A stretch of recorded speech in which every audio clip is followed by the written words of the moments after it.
প্রধান উপদেষ্টা সহ সকলকে আমরা অনুরোধ জানাবো এই ঈদগড়ের জনপদ যেন ঈদগড় সড়কে শিক্ষার্থী অপহরণের প্রতিবাদে মানববন্ধন।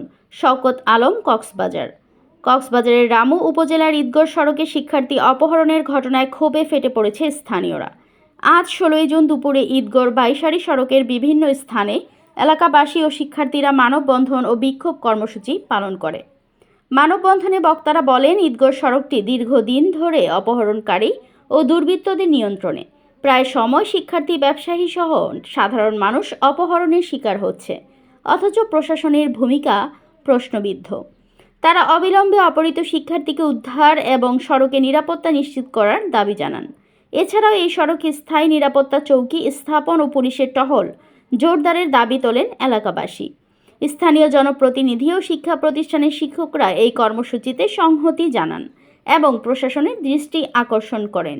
উল্লেখ্য, গত সপ্তাহে ঈদগড় সড়ক থেকে অজ্ঞাত অপহরণকারী চক্র এক শিক্ষার্থীকে অপহরণ করে।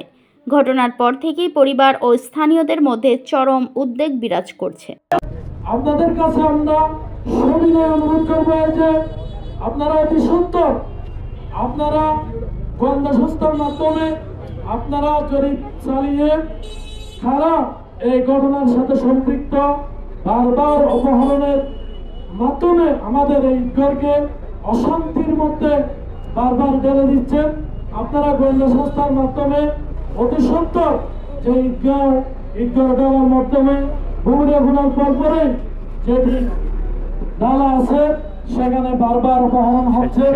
আপনারা অতি সত্তর আমাদের ঈদগড়ের ব্যবসায়ী সমিতির সাথে বসে এবং ছাত্র সমাজের সাথে বসে এবং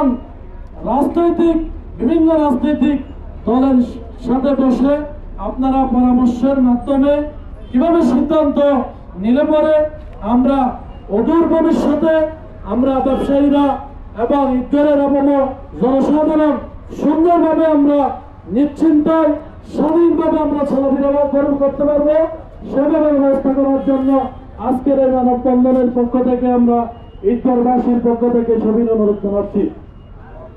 ধন্যবাদ সবাইকে। সেই সাথে এবার আপনাদের সামনে বক্তব্য রাখবেন বরেণ্য রাজনীতিবিদ তৈয়বুল্লাহ চৌধুরী।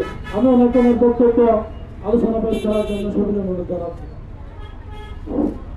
বিসমিল্লাহির রহমানির রহিম। আজকের মানববন্ধনে ভারাক্রান্ত হৃদয় নিয়ে বলছি, একটা স্মৃতিচারণ করি। আপনারা কোনো খবর নিতেছেন না, ছেলের লেখাপড়া করতেছে না, বাজারে কোনো ব্যবসা নাই, কোনো চাকরি নাই, কোনো কিছু নাই, বাজারে ঘুরে ঘুরে খাইতেছে, ভালো ভালো বেনসন সিগারেট খাইতেছে, বিভিন্ন বসে গাঁজা খাইতেছে। এদের কাছে আমাদের মেসেজ যাওয়া দরকার, তুমি কি করো?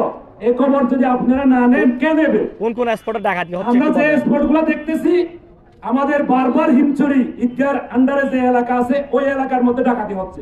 ঈদগার পুলিশ এই যে আমাদের গজালি এসে চা খাবে ওইখানে ডাকাতি হবে, আমরা তা মেনে নেব না।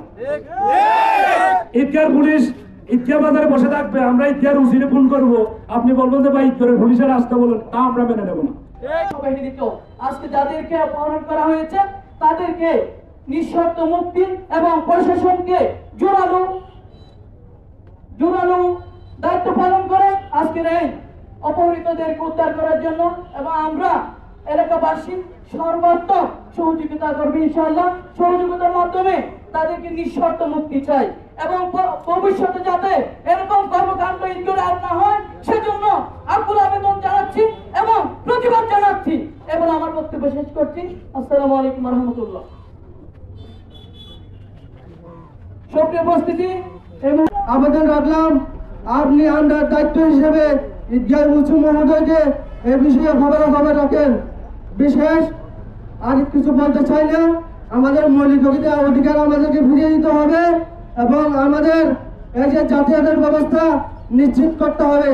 এই জন্য আমি কক্সবাজার আমাদের মাননীয় পুলিশ সুপার এবং র্যাবের পরিচালক ওনাদের কাছে আমাদের নিরাপত্তা চেয়ে এবং সরকারের ঊর্ধ্বতন কর্মকর্তা যারা আছেন ওনাদেরকে দৃষ্টি আকর্ষণ করে আজকে আমার এই সংক্ষিপ্ত বক্তব্য এখানে শেষ করছি।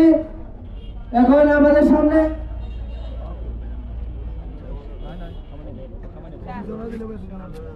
এখন আমাদের সামনে সংক্ষিপ্ত বক্তব্য রাখবেন ঈদগাহ বাজারের ব্যবসায়ী ভাই সাজুর কামাল।